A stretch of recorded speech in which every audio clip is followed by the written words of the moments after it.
Bonjour tout le monde, petite capsule sur Bakasana, le corbeau de côté, équilibre sur les mains qui suit souvent le corbeau qu'on peut voir dans une autre de mes capsules que j'ai déposée sur ma chaîne YouTube. Donc aujourd'hui, je vais voir spécifiquement avec vous les engagements nécessaires pour pouvoir réussir cette posture dans votre prochain cours de yoga. Donc, je vous invite à quand même regarder la première capsule où on parlait des engagements de base pour réussir un équilibre sur les mains en yoga. Donc, si on fait un récapitulatif rapide, on doit pouvoir maîtriser l'engagement des muscles qui se trouvent entre les omoplates, entre autres, pour protéger notre cou et éloigner les épaules des oreilles. Donc, on parlait d'éloigner les omoplates un de l'autre lorsqu'on pousse dans les mains en planche. Donc, je vous invite à réussir cet engagement avant de vous lancer dans les postures d'équilibre sur les mains. La deuxième chose qu'on voyait, c'était l'engagement des abdominaux. Donc, je vous montrais un exercice où on peut rapporter les genoux vers coude du même côté ou rapporter les deux genoux vers la poitrine en planche afin de maîtriser vraiment l'engagement des abdominaux. Donc, c'est toujours la même chose, sauf qu'ici, on va rajouter le fait de pouvoir ramener le genou vers le coude opposé en planche. Pourquoi? Parce qu'on va aller solliciter, entre autres, les obliques davantage et on va parler de torsion, donc je vais y revenir, parler d'engagement du dos, le fait d'être en torsion de façon maîtrisée. On parle aussi le fait de pouvoir descendre 90 degrés en chaturanga, donc je vous invite à travailler toujours afin de pouvoir le faire avec contrôle, sans ramener l'épaule près de l'oreille, sans ramener les omoplates une de l'autre, donc vraiment garder l'engagement, éloigner les omoplates une de l'autre et descendre à 90 degrés. Donc je vous invite même à le maîtriser sans les genoux au sol pour pouvoir arriver à faire Bakasana de côté. Pourquoi? Parce que la posture, comme on souhaite l'avoir avec le bon alignement, comporte le fait de venir porter vraiment le poids du corps sur seulement l'un des triceps, l'un des bras. Donc, on veut éviter de venir placer les deux bras ensemble, mais vraiment pouvoir venir déposer le poids sur l'un des triceps. Donc, on doit pouvoir ramener quand même le poids de tout notre corps sur un bras. Donc, je vous invite à vraiment travailler le fait de pouvoir descendre en chaturanga, maintenir 90 degrés un instant sans déposer genou au sol avant d'aller faire Bakasana sur le côté dans votre pratique de yoga.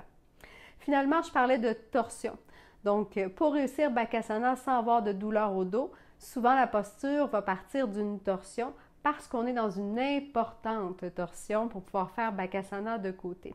Donc, l'important, lorsque vous êtes en chaise, par exemple, c'est de pouvoir venir porter le coude à l'extérieur du genou opposé sans avoir de tension au niveau du dos. Et la torsion doit être faite de façon adéquate, c'est-à-dire que les hanches demeurent au même niveau, les genoux demeurent au même niveau et on doit pouvoir rester ici en respirant, en engageant les abdominaux adéquatement sans douleur. Si c'est votre cas, vous pouvez ensuite plier les genoux, déposer les mains au sol, bras à largeur des épaules et commencer à travailler votre Bakasana de côté. La première étape pour travailler Bakasana de côté lorsque vous êtes prêt, lorsque votre corps et votre alignement est adéquat, c'est de pouvoir tout simplement amener le poids vers l'avant, plier les coudes, soulever légèrement les pieds du sol. Si vous voulez rajouter du poids par la suite parce que vous dites « je pense que je suis prêt à rajouter un peu de poids, mais je sens que mon haut de corps n'est pas assez fort, je vais pouvoir renforcer dans la posture », je vous invite à soulever les pieds sur un bloc ou sur un accessoire pour pouvoir balancer le poids vers l'avant. Et finalement, lorsque vous serez prêt à commencer à soulever les pieds, lorsque vous sentez que vous êtes en contrôle et que le balancement se fait naturellement, gardez les pieds ensemble pour commencer. Restez quelques secondes ici, respirez avant de commencer à vouloir aller dans des variantes de la posture. Donc, on veut maîtriser les bases avant de vouloir créer une instabilité lorsqu'on bouge dans la posture.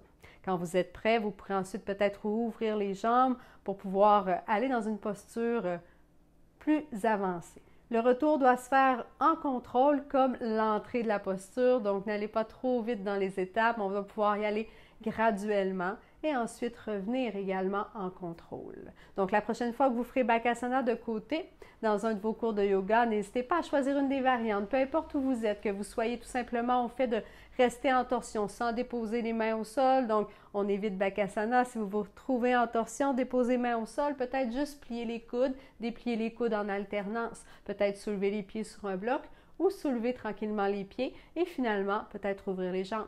Donc si vous avez questions, commentaires, n'hésitez pas à me les écrire en bas de la vidéo et bonne pratique. Ciao!